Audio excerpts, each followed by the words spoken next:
जी हाँ बच्चों, आप जो थंबनेल पढ़कर आए हो, मैं आपको ये एक्सरसाइज इतनी ही आसान भाषा में समझाऊंगा कि आप इसे अपने बाकी दोस्तों में भी जरूर शेयर करोगे। मैं नहीं मानता।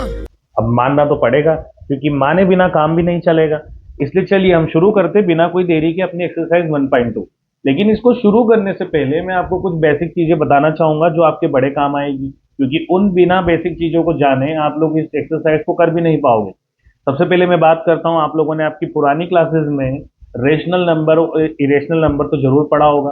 अब उन्हीं बेसिक को हम लोग आगे करते हुए थोड़ा सा बस एक अपना कह सकते हैं कि कॉन्सेप्ट क्लियर कर लेते हैं, जिसके कि हमारा ये एक्सरसाइज ठीक ठाक हमारे काम आ जाए। और आसानी से इसलिए कहा क्योंकि अधिकतर क्या होता है, स्कूलों में बच्चे इस एक्सरसाइज को रटते हैं, और मैं आपको कुछ इस तरीके से समझाऊंगा कि आपको रटने की तो जरूरत बिल्कुल पड़ेगी भी नहीं। सबसे पहले मैं आप लोगों से ये क्लियर करना चाहूंगा कि रेशनल नंबर क्या होता है। देखिए, रेशनल नंबर वो नंबर होता है जिसको हम ए अपॉन बी की फॉर्म में लिख सके, है ना। मतलब ऊपर कोई नंबर नीचे कोई नंबर, और ये जो दोनों नंबर है ये कोप्राइम नंबर होना चाहिए।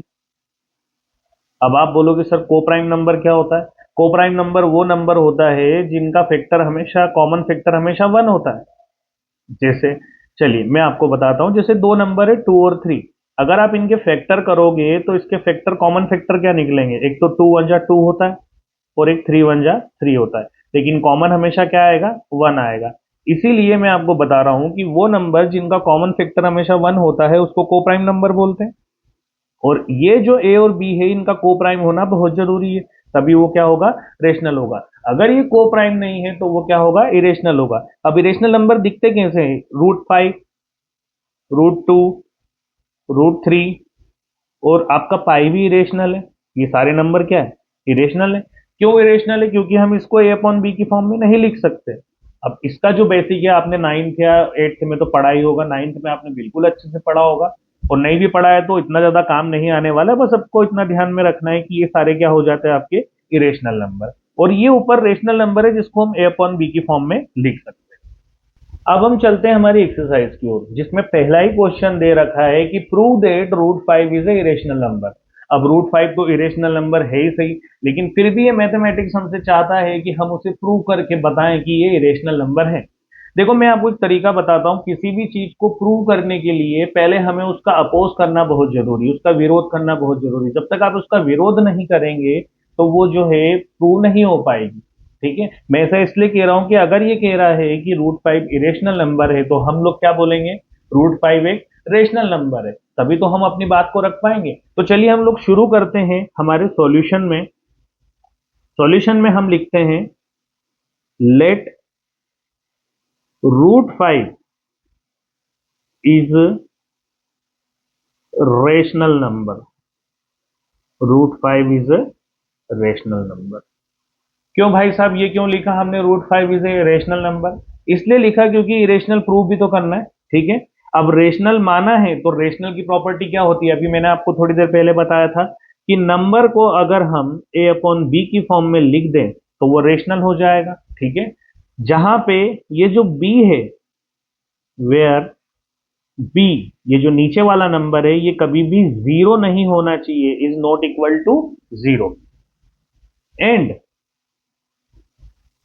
ए and B are coprime number. अभी बताया मैंने आपको, कोप्राइम। ठीक है, ये दोनों क्या हो जाएंगे? कोप्राइम हो जाएंगे। ऐसा क्यों कहा मैंने कि कोप्राइम है? क्योंकि रेशनल नंबर में ये दोनों नंबर क्या होने चाहिए? कोप्राइम होना चाहिए। अच्छा, मेन एक बात और मैं आपको बता दूं कि ये क्वेश्चन बेसिकली जो √5, √2, √3 वाले हैं ये 3 नंबर में आते हैं। अब वो बच्चे जिनको ये क्वेश्चन नहीं भी आते हैं वो भी इनमें से नंबर कमा लेंगे। कैसे कमाते हैं मैं तुम्हें बताता हूँ। आप अगर ये दो लाइनें लिख लेते हैं तो आपको इसका आधा नंबर तो मिलना फिक्स है। अब देखिए, बड़ी अच्छी बात है कि आधा नंबर मिलना फिक्स है ना। मजा आया। इसके बाद मैं आपको एक चीज और बताता हूं कि अगर हम लोगों ने इसको रेशनल नंबर माना है तो हमको इसका रूट हटाना पड़ेगा, क्योंकि रूट तो ये बता देता है कि ये रेशनल है। ठीक है, रूट कहीं ना कहीं अगर किसी नंबर पे है तो जब तक वो रूट नहीं हटेगा तो वो इरेशनल ही कहलाएगा। तो हमें इसको रूट को हटाना पड़ेगा, तो रूट हटाने के लिए हम लोग क्या करेंगे? इसका स्क्वायर कर देंगे। ठीक है, इसका स्क्वायर करेंगे तो स्क्वायर से रूट कैंसिल हो जाएगा। लेकिन अगर हम सिर्फ इसका स्क्वायर करेंगे तो ए अपॉन बी को भी बुरा लगेगा, तो वो बोलेगा हमारे भी स्क्वायर करो। तो ठीक है, हम लोग क्या करेंगे, स्क्वायरिंग ऑन बोथ साइड। हम लोग दोनों तरफ क्या कर देते हैं, स्क्वायरिंग कर देते हैं। √5 का हो जाएगा स्क्वायर और इधर हो जाएगा a/b का होल स्क्वायर। अब √5 का जो स्क्वायर हुआ है इससे तो ये कट जाएगा, तो बचेगा क्या, क्लियर 5। और यहाँ पे a का स्क्वायर हो जाएगा a स्क्वायर और b का सेपरेट स्क्वायर हो जाएगा b स्क्वायर। तो चलिए एक काम तो हमारा आसान हो गया कि हम लोगों ने स्क्वायर करके इसका रूट हटा दिया, जिससे अब ये थोड़ा बहुत हमको रेशनल नंबर दिखने लगा है। अब क्या करेंगे, ये जो बी स्क्वायर है अपॉन में, ये उठ के इधर जाएगा तो मल्टीप्लाई में चले जाएगा। ये छोटी बेसिक तो आपको आती होगी, तो ये क्या हो जाएगा आपका 5b square is equal to A square. अब मुझे एक बात बताइए, ये जो 5 है ये b के मल्टीप्लाई में, अगर ये a के अपॉन में आएगा तो क्या होगा, ये a को डिवाइड करेगा। और 5 उसी नंबर को डिवाइड कर सकता है जिसके लास्ट में 0 या 5 हो, है ना। मैं एक छोटा सा बेसिक आपको बताता हूं कि 5 किसको डिवाइड करेगा, मान लो 10 को डिवाइड करेगा। क्यों करेगा 10 को डिवाइड, कि इसके अगर मैं फैक्टर करूं तो ये होता है 5 2 जा 10, ठीक है। अगर इसको डिवाइड करूंगा तो इसका 5 का मल्टी डिवाइडेशन होना बहुत जरूरी है ना, ठीक है। तो ये 0 या 5 लास्ट में होना चाहिए। अब ये इसको डिवाइड करेगा, तो ये जो ए स्क्वायर है अगर ये इसको डिवाइड करेगा, इसका मतलब ये भी 5 का मल्टीपल है, कहीं ना कहीं इसके अंदर भी 5 फैक्टर में छुपा हुआ है, तो ये इसको डिवाइड कर देगा, ठीक है। तो मैं यहाँ पे लिख सकता हूं कि ए स्क्वायर इज डिविजिबल बाय 5। ये 5 से डिविजिबल, ठीक है। पहली बात मेरी आपने मान ली। अब दूसरी बात क्या मानना है आपको, जब ए स्क्वायर 5 से डिवाइड हो सकता है तो ए भी तो 5 से डिवाइड हो सकता है। मैं क्यों कह रहा हूं, मान लीजिए ये 100 है ना, 100 5 से डिवाइड हो जाएगा आसानी से। तो 100 क्या होता है, 10 का स्क्वायर ही तो होता है। जब 10 का स्क्वायर 5 से डिवाइड हो सकता है तो सिंगल 10 भी तो 5 से डिवाइड हो सकता है। इसी तरह जब ए स्क्वायर 5 से डिवाइड हो सकता है तो ए भी किससे डिवाइड होगा, बाय 5। और मेरी ये लाइन को आप लिख लेंगे और आप इसको नाम दे देंगे इक्वेशन नंबर 1। ऐसा मैं इसलिए कह रहा हूं क्योंकि ये बात आपकी बहुत काम आने वाली है। अच्छा बच्चे यहाँ पे तो आधा नंबर कमा गए। अब इतना सा पोर्शन अगर वो दिमाग रख के कर लेते हैं तो मैं आपको बताऊं इस पूरे पोर्शन का आपको 1 नंबर और मिल जाएगा, मतलब आधा और 1 1.5 हो गया। तो 3 नंबर के क्वेश्चन में आपके 1.5 नंबर तो वैसे ही पक्के हो गए। अब इसको थोड़ा सा आगे बढ़ाते हैं। अब मेरी बात सुनिए, ये जो ए है ये 5 से डिवाइड हो रहा है, इसका मतलब ये जो ए है इसके अंदर 5 का फैक्टर होगा, बिल्कुल होगा ना। तो 5 का जब अगर फैक्टर है इसके अंदर, इसका मतलब ये 5 के मल्टीपल्स होंगे इसके अंदर, ठीक है। जैसे 10 की ही बात करी, 10 के अंदर 5 होता है तो 2 भी होता है, मतलब 5 तो होता ही होता है। ऐसे ही 15 अगर मैं ले लूं तो 15 के अंदर क्या होता है, 5 3 जा 15, तो 5 तो है ही सही, साथ में कोई और नंबर भी हो सकता है। इसका मतलब इस ए के अंदर भी 5 है और साथ ही साथ कोई एक ऐसा इंटीजर भी छुपा हुआ है जिसको हम नहीं देख पा रहे। तो ऐसे इंटीजर को हम क्या मान लेंगे, के मान लेंगे। तो आगे की लाइन में अब हमें लिखना है let A is equal to 5k। क्यों लिखा मैंने 5k, क्योंकि ए के अंदर 5 तो है और कोई एक इंटीजर भी छुपा हुआ है, ठीक है। मैं यहां लिख देता हूं वेयर के इज अ पॉजिटिव इंटीजर, ठीक है। पॉजिटिव इंटीजर होना बहुत जरूरी है, तो पॉजिटिव इंटीजर। अब पॉजिटिव इंटीजर है, ठीक है। अब अपने को ज्यादा इसमें दिमाग लगाना नहीं है, कुछ नहीं करना है। ये जो ए की वैल्यू 5 के यहाँ पे हमने मानी है उसको इस वाले पोर्शन में हमें रख देना है। कैसे रखेंगे, 5b स्क्वायर तो अपनी जगह और ये ए की जगह हमें रखना है 5k। अब ए का स्क्वायर है तो इस पूरे का भी स्क्वायर हो जाएगा। अब मुझे एक बात बताइए, इस पोर्शन में 5b का स्क्वायर है, ठीक है। यहां पे तो समझ में आ रहा है। इधर 5k का पूरा स्क्वायर है, मतलब होल स्क्वायर है। तो जब यहां पे अगर मैं लिखूं 5b स्क्वायर, तो ये 5 का स्क्वायर क्या हो जाएगा 25, ठीक है। और k का स्क्वायर क्या हो जाएगा k स्क्वायर। तो अपने लिए एक लाइन और तैयार हो गई कि 5b square is equal to 25k square. अब मैं इसको इधर यहीं पोर्शन में बता देता हूं आपको आगे कि ये 5 जब इस 25 को डिवाइड करेगा, इधर जाके डिवाइड करेगा ना मल्टीप्लाई में, तो ये क्या हो जाएगा b square is equal to 5k square. अब मुझे एक बात फिर से बताइए, ये जो 5 है ये उठ के इधर आएगा, ये मल्टीप्लाई में उठ के इधर आएगा तो b को भी डिवाइड करेगा। जब ये इसको डिवाइड करेगा इसका मतलब ये बी भी जो है 5 का फैक्टर रखता है। ठीक है, तो मैं इसके लिए भी वही वाली लाइन लिखूंगा जो ए के लिए लिखी, मतलब पूरा की पूरा पोर्शन उठा के आपको यहां पे रखना है। ठीक है, अब पूरा आगे ऐसे के ऐसे उठा के यहां पे रख देना है। तो आप क्या लिखोगे, B square is divisible by 5। जब बी स्क्वायर 5 से डिविजिबल है तो बी भी किससे डिविजिबल होगा, 5 से। और ये हमारी क्या हो जाएगी, इक्वेशन नंबर 2। आगे मेरी बात समझ में, अगर आपको यहां तक करने के एक नंबर मिल सकते हैं तो आपको इतना करने के एक नंबर और मिल सकते हैं, मतलब आपका एक और एक हो गया 2 और आपका आधा हो गया 2.5। अब आपको आधा नंबर और कमाना है। आधा नंबर कैसे कमाना है मैं आपको यहां पे बता देता हूं थोड़ी सी जगह में, क्योंकि स्पेस थोड़ा कम है। अब देखिए आधा नंबर कमाने के लिए आप क्या करेंगे, छोटी सी बात है कि बी भी 5 से डिवाइड हो रहा है, ए भी 5 से डिवाइड हो रहा है, और ए और बी इसका मतलब इन दोनों के अंदर 5 है ना, कॉमन फैक्टर क्या है, 5 है। लेकिन रेशनल नंबर क्या बोलता है कि कॉमन फैक्टर क्या होना चाहिए, 1 होना चाहिए, क्योंकि कोप्राइम नंबर क्या होते हैं, कॉमन फैक्टर 1 देते हैं। लेकिन ये बात जो है ये इसका पूरा की पूरा विरोध कर रही है, इसका अपोज कर रही है। वो कह रही है कि ए और बी के अंदर 5 कॉमन फैक्टर है। जब ऐसा होता है तो वो रेशनल नंबर नहीं हो सकता। तो हम यहाँ पे क्या लिखेंगे, इसी बात को इंग्लिश में लिखना होगा हमें कि इक्वेशन 1 एंड इक्वेशन 2 लीड्स, ठीक है, leads to contradiction, contradiction. Equation 1 और इक्वेशन 2 लीड्स टू कॉन्ट्राडिक्शन, इस बात को बताती है या इस बात का विरोधाभास करती है कि A is A and B are coprime number. ठीक है, ये इस बात को पूरी तरीके से खारिज कर रही है कि ए और बी जो है को प्राइम नंबर है, कि ये को प्राइम है। ठीक है, ये आपस में को प्राइम है। अब मुझे एक बात बताइए, जब ये को प्राइम है ही नहीं, जब कोई भी नंबर अगर को प्राइम नहीं है तो वो रेशनल बना ही नहीं सकता। तो इसका मतलब क्या हुआ, वो इरेशनल हुआ। इसीलिए इस पूरी लाइन के हिसाब से अब जो है हमारा फाइनल आंसर आएगा, क्या आएगा कि √5 इज अ इरेशनल नंबर। ठीक है, यह आपका हो जाएगा फाइनल आंसर।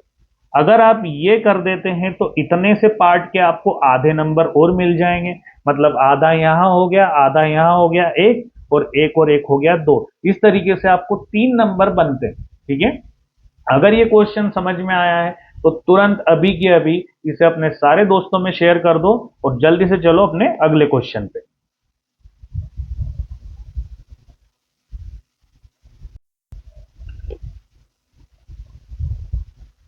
नेक्स्ट क्वेश्चन में जाने से पहले मैं आपको एक बात और समझा दूं कि इस तरह के क्वेश्चन में आपको, जैसे यहाँ पे √5 दे रखा है, अगर मान लो एग्जाम में √2 आ जाए या √3 आ जाए तो आप क्या करेंगे, सेम क्वेश्चन करना है, इस √5 की जगह √2 रख देना।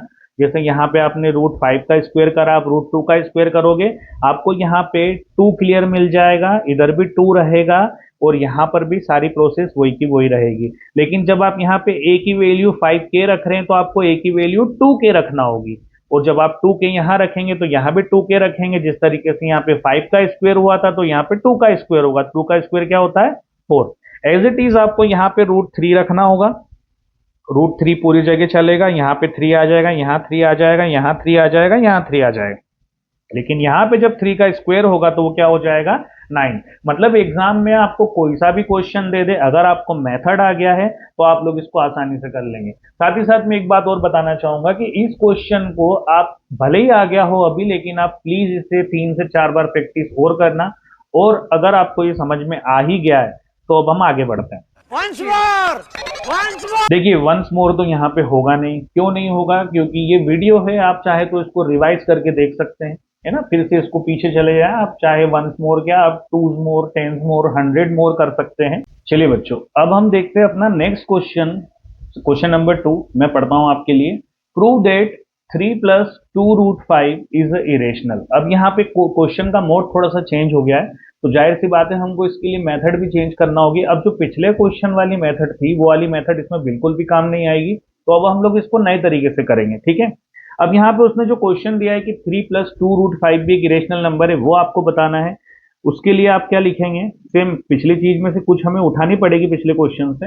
अब बात करते हैं कि 3 + 2√5 इज ए इरेशनल, तो अभी हम इसका अपोज करेंगे, विरोध करेंगे, और हम क्या बोलेंगे कि नहीं ये इरेशनल नहीं है, ये क्या है, रेशनल। तो हम मान लेते हैं इस बात को कि लेट 3 + 2√5 इज रेशनल।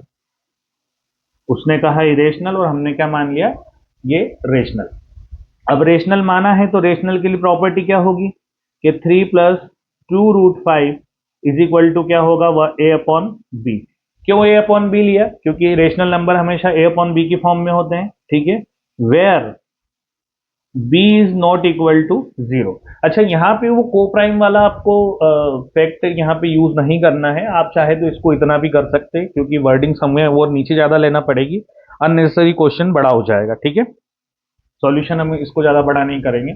अब देखिए करना क्या है, ये पूरा की पूरा बेसिक क्वेश्चन है, वैसा ही है जैसा अभी आपने देखा है। इस पूरे क्वेश्चन में आप मुझे एक बात बताइए कि ये जो 3 है ये प्लस का है, उठ के इधर जाएगा तो काय में हो जाएगा, माइनस में। तो मैं इसको इस तरीके से लिख सकता हूँ, 2√5 अपनी जगह पे ही होगा, और ये a/b, ये 3 का प्लस उठ के, प्लस का 3 उठ के इधर आएगा तो ये हो जाएगा माइनस का 3। अब अपने लिए एक इक्वेशन तो यहाँ पे तैयार होती है, लेकिन ये जो 2 है ना, ये भी उठ के कहाँ जाएगा, इसके अपॉन में आ जाएगा। तो देखिए अगर आप इसको उठा के यहाँ पे अपॉन में भी रख देते, क्योंकि मल्टीप्लाई में उठ के इधर आएगा, डिवाइड में आएगा, तो पूरे के डिवाइड में रख दीजिए, तब भी ये सही माना जाएगा। या आप इसको इस तरीके से भी लिख सकते हैं कि √5 इक्वल्स टू 1/2, और इसको पूरा सेपरेट करके a/b-3, इस तरीके से आप लिख सकते हैं, ठीक है।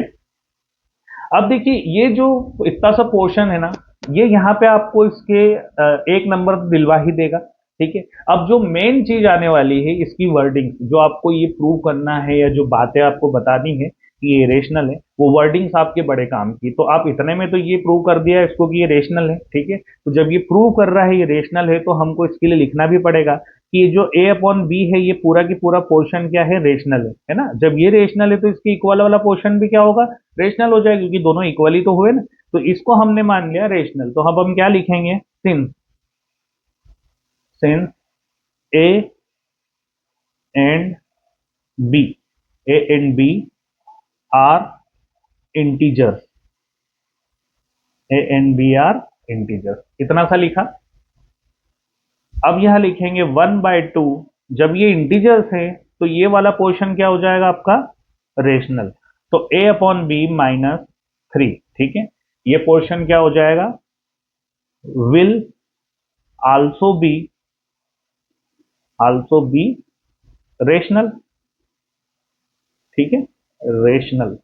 ये आपने लिख दिया इतना सा। इसको लिखने के बाद जब ये पोर्शन रेशनल हुआ आपका, तो ये भी क्या हो जाएगा, रेशनल हो जाएगा। तो यहां पे आपको लगाना है देयरफॉर का साइन, कि √5 भी क्या हो जाएगा, इज रेशनल। √5 भी आपका हो जाएगा रेशनल। चलिए यहां तक तो आपको समझ में आ गया, इसमें ज्यादा कोई दिक्कत नहीं है।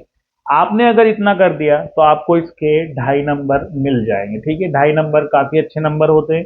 अगर आप 2.5 नंबर इसके यहाँ पे कमा लेते हैं, यहाँ तक 2 या 2.5 नंबर एटलीस्ट आपको दे ही देगा, या 2 नंबर भी देता है तो अच्छे 3 में से, ठीक है। अब जो आपका 1 या आधा नंबर बचता भी है, वो क्या बचता है मैं आपको बताता हूँ। कि ये पूरी बात तो ये कह रहा है कि ये रेशनल है, तो √5 रेशनल है, लेकिन जो फैक्ट है, जो मेन बात है, वो क्या बोलती है कि √5 रेशनल तो है ही नहीं, वो क्या है, इरेशनल। इसलिए जो है हमारा अजम्पशन जो है, हमारी जो धारणा जो है, वो क्या हो जाती है, यहाँ पे गलत हो जाती है कि ये रेशनल नंबर है।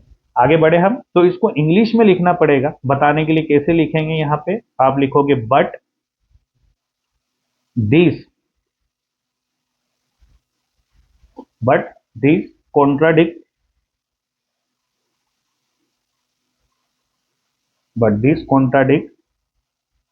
the fact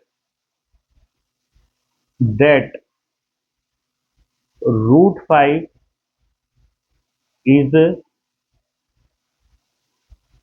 irrational, ठीक है। ये कॉन्ट्राडिक्ट क्या फैक्ट क्या कहता है, ये जो विरोधाभास फैक्ट है ये इस बात को बताता है कि रूट 5 जो है आपका इरेशनल है।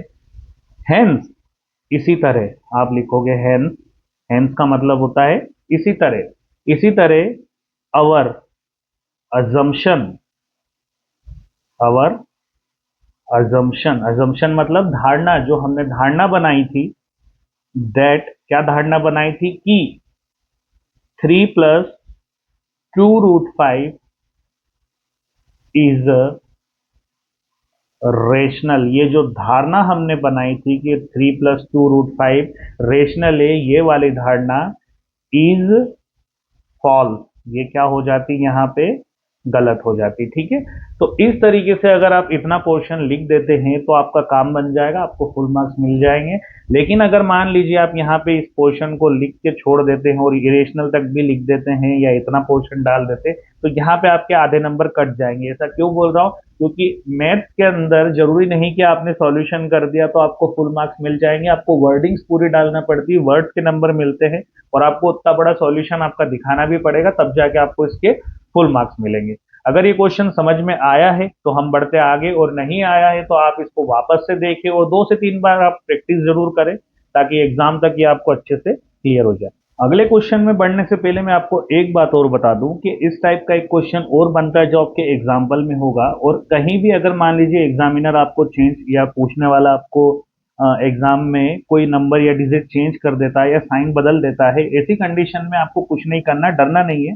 मान लीजिए कि आपको अगर अगला क्वेश्चन कुछ ऐसा आ जाता है कि 5 - √3, जो कि एक एग्जाम्पल भी है, या इसकी जगह कोई सा भी नंबर दे दे, तब इसी कंडीशन में आपको सेम चीज यही चलानी है, A/B ही रहेगा। तब आप क्या करेंगे, इस पूरे पोर्शन को A/B के इक्वल में रख देंगे। ठीक है, अब ये इधर चले जाएगा और ये पोर्शन इधर आ जाएगा, तो ये हो जाएगा फाइनस, sorry 5 - A/B is equal to √3। ऐसा मैंने क्यों कहा, क्योंकि ये जो पोर्शन है इतना सा अगर आप यहाँ रख देते हैं तो फिर वही की वही पूरा पोर्शन ये जो है 5 - A/B यहाँ पे चलेगा इस तरीके से, और √3 जो है √5 की जगह आ जाएगा। तो आपको ऐसे क्वेश्चन अगर कुछ भी उठा के दे रहे हैं, अगर आपको ये वर्डिंग्स आती है, लिखने का तरीका आता है, तो आप इसको कर सकते हैं, आपको ज्यादा दिक्कतों का सामना नहीं करना पड़ेगा। नेक्स्ट क्वेश्चन में बढ़ने से पहले मैं आपको यही बात अच्छे से समझाना चाहता था कि क्वेश्चन का अगर आपको कॉन्सेप्ट समझ में आ गया है, मेथड अगर आ गई है, तो आपको कोई सा भी क्वेश्चन दे दे, चाहे डिजिट चेंज कर दे या चाहे वो इसके साइन चेंज कर दे, आप उसको आसानी से कर पाएंगे। बस आपको कॉन्सेप्ट ध्यान में रखना है। इसीलिए सेम कॉन्सेप्ट पे हम क्वेश्चन नंबर 3 के जो तीनों क्वेश्चन है वो करेंगे ताकि हमको ज्यादा दिक्कतें ना आए। ठीक है बच्चों, हमारा जो नेक्स्ट क्वेश्चन है वो है prove that the following are irrational, और इसमें 3 पार्ट दे रखे हैं इस क्वेश्चन के, 3 सब क्वेश्चन है। अब मैं आपको एक बात बताऊं, मैंने इन तीनों क्वेश्चन को एक ही वर्डिंग से सॉल्व करने का मतलब आपके लिए थोड़ी सी हेल्प की है कि आपको किस तरीके से ये वर्डिंग्स को सेम रखना है, और इन जो नंबर्स को हम बस रिप्लेस करेंगे, बड़ा आसान है, इससे प्रैक्टिस भी हो जाएगी। इसीलिए मैंने एक ही वर्डिंग्स में इन तीनों क्वेश्चन को यूज करने का एक ट्राई किया है। इसलिए मैं पेंसिल से लिखूंगा ताकि आपको एक तो जल्दी से यहीं पे समझा भी पाऊं, थोड़ा समय भी बच जाएगा और आपको समझ में भी आ जाएगा किस तरीके से यूज करना है। जैसे पहला क्वेश्चन हमको दे रखा है 1/√2, तो हमें वैसे ही करना है। लेट यहाँ पे लिख देंगे 1/√2, 1/√2 इज रेशनल। ठीक है, यहां तक अपना काम खत्म हो गया। अब यहाँ पे हम क्या करेंगे, जब रेशनल माना है तो 1/√2 को किसके इक्वल में मान लेंगे, A/B के। ठीक है, जहां पे B is not equals to 0, इतना पोर्शन हमारा खत्म हो गया। अब हम क्या करेंगे कि इसका रेसिप्रोकल कर देंगे, मतलब √2 क्या हो जाएगा, पलट जाएगा तो ऊपर चले जाएगा, और B भी ऊपर हो जाएगा और A नीचे हो जाएगा, इसका भी रेसिप्रोकल हो जाएगा। अगर ये नहीं करना है तो मैं आपको सिंपल लैंग्वेज में समझाता हूँ, इस √2 का मल्टीप्लाई A में करेंगे तो ये हो जाएगा आपका √2A, और इस B का 1 में करेंगे तो ये हो जाएगा आपका B, और ये जो A है इसके अपॉन में आ जाएगा उठ के, तो ये हो जाएगा √2 इज इक्वल टू B/A। मैं वही बात समझा रहा था कि इसका रेसिप्रोकल होगा, और यहाँ पे मैं बता रहा था इसका रेसिप्रोकल होगा, इस तरीके से हमें ये मिल जाएगा। अब यहाँ पे हमारा काम खत्म हो जाता है, जैसा मैंने आपको बताया। आपको वर्डिंग्स वही लिखना है, सिंस A एंड B, जो आपका A और B है, आर इंटीजर्स। अगर A और B इंटीजर्स है तो ये B/A भी क्या होगा, रेशनल हो जाएगा। और जब ये पोर्शन रेशनल है तो आपका √2 भी क्या हो जाएगा, रेशनल हो जाएगा, ठीक है। b upon a will also be rational and √2 is a rational, but this contradicts that fact that this contradict the fact that is irrational. मतलब ये जो √2 है ये इरेशनल है ना, ये विरोधाभास क्या करता है, फैक्ट करता है कि ये इरेशनल है। सेम वर्डिंग्स आपको हर क्वेश्चन में यूज करनी है। हेंस आवर अजम्पशन दैट 1/√2, ये क्वेश्चन आ जाएगा, इज रेशनल इज फॉल्स। यहां तक कर देते हैं, आपका काम खत्म हो जाएगा। चलिए अब हमारा जो ये सेकंड नंबर वाला क्वेश्चन है, इस पूरे क्वेश्चन को यहाँ पे रख के अब हम सॉल्व करते हैं, देखते हैं हमारा क्या आंसर आता है। तो लेट, अब यहाँ पे क्या रख देंगे, 7√5 इज रेशनल। सेम प्रोसीजर है, इसको हम किसके इक्वल मान लेंगे, a अपॉन बी के। तो फिर से हम इसको यहाँ पे रख देंगे और सेम वर्डिंग्स रहेगी, a upon b where b is not equal to 0। अब ये जो 7 है उठ के इधर आएगा तो काय में हो जाएगा, इसके डिवाइड में, क्यों, क्योंकि यहाँ मल्टीप्लाई में तो उठ के इधर आएगा तो डिवाइड में होगा। तो हम यहाँ पे लिख सकते हैं 7b, ठीक है। अब इस एरो इक्वल की जरूरत नहीं, क्योंकि हमारा काम यही खत्म हो गया, इरेशनल के सामने ये वाला नंबर हो गया। Since a and b are integers, अगर a और b क्या है, इंटीजर्स है, तो ये पोर्शन क्या होगा आपका, ये पोर्शन हो जाएगा आपका रेशनल, एंड जो ये √5 है ये भी क्या हो जाएगा, रेशनल हो जाएगा। But this contradicts the fact that √5 क्या है, एक इरेशनल है, ठीक है। तो hence our assumption that 7√5 is rational is false. अब ये जो लास्ट वाला क्वेश्चन है इसको भी हम इस पे रख के करेंगे। चलिए अब ये जो थर्ड वाला क्वेश्चन है हम इसको यहाँ पे रखते हैं 6 + √2। अब सेम प्रोसीजर है, वैसे ही वर्डिंग्स है, यहाँ पर भी हम क्या लिख देंगे, 6 + √2 इसके इक्वल में करा। अब √2 तो यहीं रहेगा, 6 उठ के उधर चला जाएगा, तो ये हो जाएगा a अपॉन बी माइनस का 6, क्योंकि इधर प्लस का था, ठीक है। ये वाले एरो इक्वल की जरूरत नहीं, यहीं पे हमारा जो है काम आधा हो जाएगा।